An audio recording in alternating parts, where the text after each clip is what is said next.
Hi hello everyone. इस video के अंदर हम बात करेंगे policies covered under SEBI LODR regulation 2015 की कौन कौन सी पॉलिसीज़ दी गई है हमें सेबी एलओडीआर के अंदर।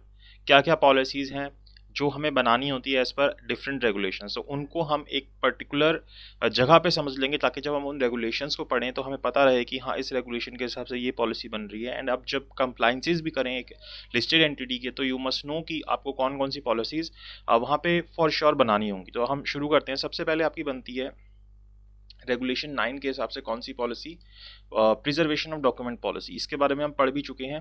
प्रिजर्वेशन ऑफ डॉक्यूमेंट पॉलिसी, ये हमें नाम से पता चल रहा है कि हम किस चीज़ के रिगार्डिंग पॉलिसी बना रहे हैं, कि कैसे हमें अपने डॉक्यूमेंट्स को प्रिजर्व करना है।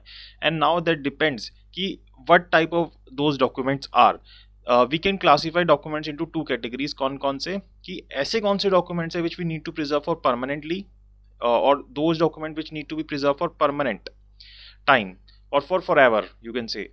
तो ऐसे डॉक्यूमेंट्स के लिए हमें एक पॉलिसी बनानी है कि कैसे हम उनको परमानेंटली रिजर्व करेंगे, प्रिजर्व करेंगे एज पर लॉ की। जिन डॉक्यूमेंट्स को हमें बोला है कि हमें परमानेंटली प्रिजर्व करना है, और कुछ ऐसे डॉक्यूमेंट्स होते हैं जिनकी प्रिजर्वेशन जो होती है वो कम से कम 8 साल तो होती ही है, उससे ऊपर भी हो सकती है, तो उसके रिगार्डिंग हमें पॉलिसी बनानी होती है।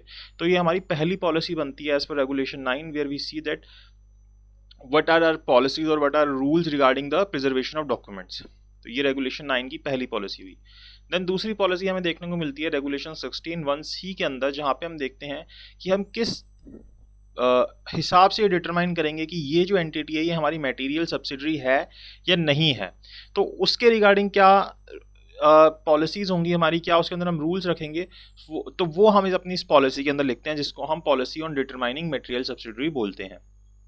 ये दूसरी पॉलिसी होगी जो कि किसके हिसाब से आती है, रेगुलेशन 16(1)(c) के हिसाब से। पहली आपको ध्यान में है कि प्रिजर्वेशन ऑफ डॉक्यूमेंट्स। दूसरी पॉलिसी कहाँ बन रही है, रेगुलेशन 16(1)(c) में बन रही है, जो कि मटेरियल सब्सिडरी को डिटरमाइन करवा रही है।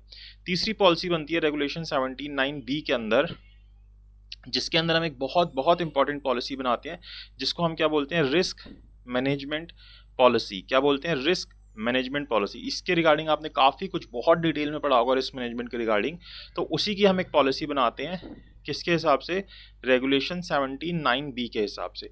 तो बोर्ड ऑफ डायरेक्टर जो होते हैं, जैसे कि हमें पता है, वो रिस्पॉन्सिबल होते हैं अल्टीमेटली कंपनी के काम के लिए। तो यहाँ पे भी वही रिस्पॉन्सिबल होते हैं ये फ्रेम करने के लिए, इस पॉलिसी को इम्प्लीमेंट करने के लिए और मॉनिटर करने के लिए रिस्क मैनेजमेंट प्लान को उस लिस्टेड एंटिटी के।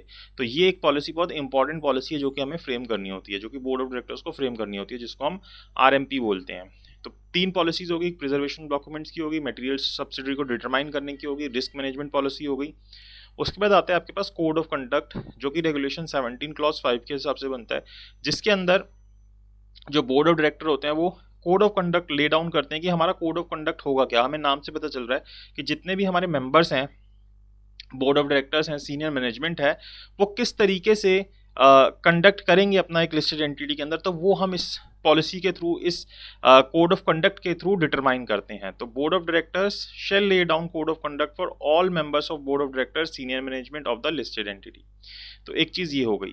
The code of conduct shall suitably incorporate the duties of independent directors as laid down in the companies act 2023। और यहाँ पे जो कोड ऑफ कंडक्ट है वो सूटेबली यहाँ पे हमें बताता है कि क्या ड्यूटीज़ हैं इंडिपेंडेंट डायरेक्टर्स की।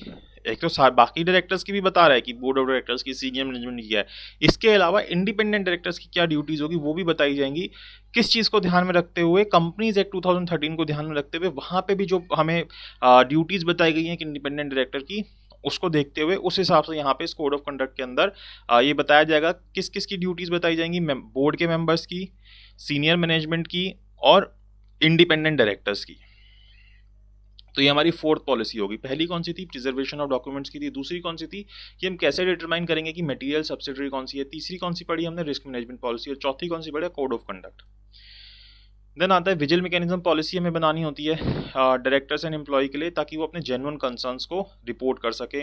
उनको हम कैसे सेफ गार्ड करेंगे, जो लोग विजिल मैकेनिज्म कर रहे हैं, विसल ब्लोइंग कर रहे हैं, ये हमें उसके अंदर बताना होता है। तो ये एक पॉलिसी हमारे लिए एक इंपॉर्टेंट पॉलिसी होती है, जो कि डिटरमाइन करनी होती है कि कैसे, किस सर्कमस्टांसिस के अंदर अगर कोई व्यक्ति ऑडिट कमेटी के चेयरमैन से डायरेक्टली कांटेक्ट करना चाहता है तो कैसे कर सकता है, कैसे पहुंच सकता है उस तक। तो ये सारी चीज़ें हमें विजिल मैकेनिज्म पॉलिसी के अंदर बताना होता है। तो this is formed as per regulation 22 of SEBI LODR for listed entities. इनमें से बहुत सारी चीज़ें आपको कंपनीज एक्ट में भी मिल जाएंगी, लेकिन कंपनीज एक्ट की बहुत सारी चीज़ें ऐसी होती हैं जो कि प्राइवेट कंपनीज पे, जो कि लिस्टेड नहीं है जिसकी कोई भी चीज़, या अनलिस्टेड पब्लिक कंपनीज के ऊपर भी अप्लाई होती है। बट सेबी एलओडीआर जैसा कि मैं बताया कि सिर्फ लिस्टेड एंटिटीज़ के ऊपर अप्लाई होगा। और लिस्टेड एंटिटी का मतलब हमें पता ही है क्या होता है, हमने एक सेपरेट वीडियो के अंदर इन डिटेल समझा था। एक प्राइवेट कंपनी भी लिस्टेड एंटिटी हो सकती है अगर उसकी कोई भी सिक्योरिटीज़ जो है वो किसी भी नेशनल स्टॉक एक्सचेंज के ऊपर या रिकॉग्नाइज्ड स्टॉक एक्सचेंज के ऊपर रजिस्टर्ड है तो। देन रेगुलेशन 23 क्लॉज 1 आता है। इसके हिसाब से हमें क्या बनानी होती है, materiality of related party transaction and on dealing with related party transaction की जो रिलेटेड पार्टी ट्रांजैक्शन है उसकी मेटेरियलिटी हम कैसे डिटरमाइन करेंगे। जैसे मान लो मैं किसी रिलेटेड पार्टी के साथ इसी ट्रांजैक्शन के अंदर एंटर कर रहा हूँ, तो अब हम ये कैसे जानेंगे कि वो रिलेटेड पार्टी जो है वो हमारे लिए मटेरियल है। तो उसके रिगार्डिंग हम एक पॉलिसी फॉर्मुलेट करते हैं, क्योंकि हमें मना नहीं किया गया कि हम एक रिलेटेड पार्टी के साथ ट्रांजैक्शन के अंदर एंटर नहीं कर सकते। हमें ये बोला गया कि अगर आप ऐसा एंटर करोगे तो आप पहले बताओ कि ये रिलेटेड पार्टी ट्रांजैक्शन है और ये मटेरियल रिलेटेड पार्टी ट्रांजैक्शन है और इसके अंदर हम एंटर हो रहे हैं और कुछ ऐसे डिस्क्लोजर हैं जो आप बता दीजिए। तो वो चीज़ हमें यहाँ पे बोली है, इसके रिगार्डिंग हम क्या करते हैं, पॉलिसी बना लेते हैं।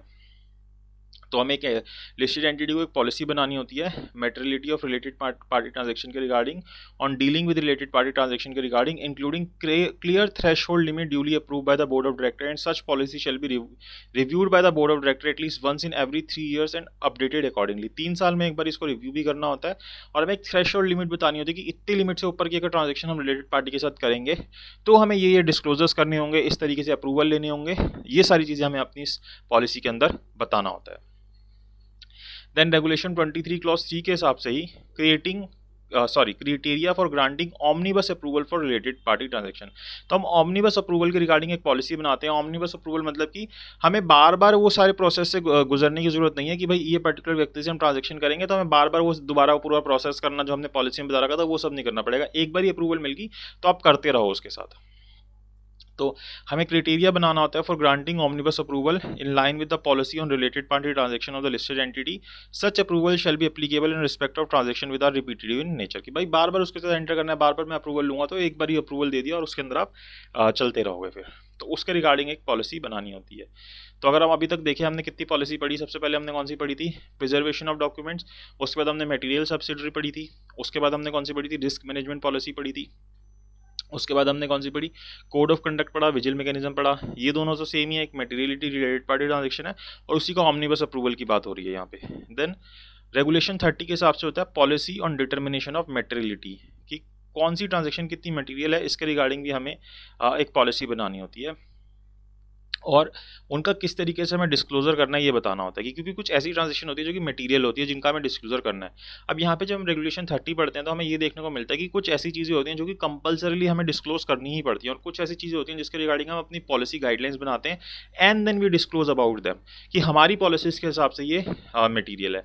तो जो लिस्टेड एंटिटी है उसको एक डिस्क्लोजर इवेंट स्पेसिफाई कर रखे हैं part B of para A of schedule 3 के अंदर, based on the application of the guidelines for materiality as specified in sub regulation 4। इसके बारे में हम बहुत डिटेल में पढ़ेंगे नेक्स्ट वीडियो के अंदर ही, क्योंकि ये अगला टॉपिक रेगुलेशन 30 का ही है।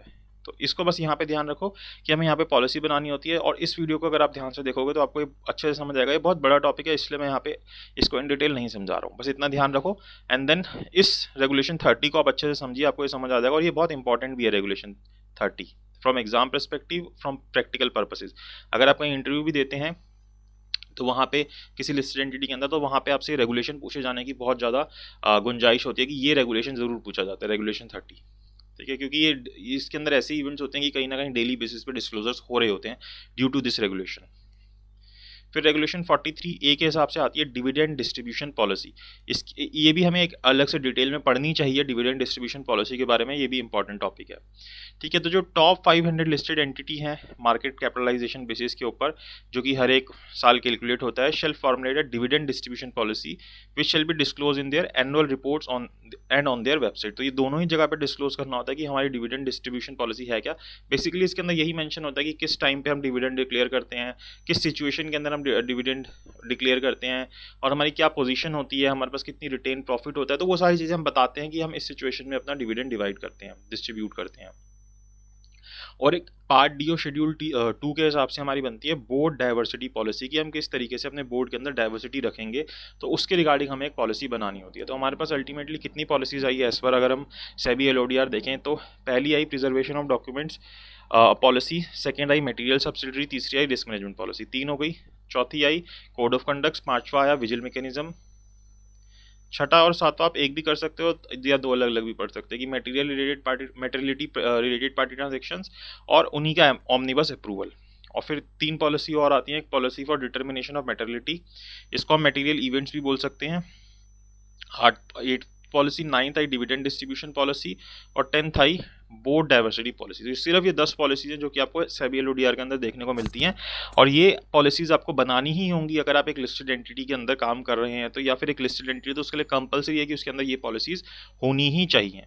सो आई होप आपको समझ आएगा कि कौन कौन सी पॉलिसीज रिक्वायर्ड होती हैं एक लिस्टेड एंटिटी को एज पर सेबी एलओडीआर।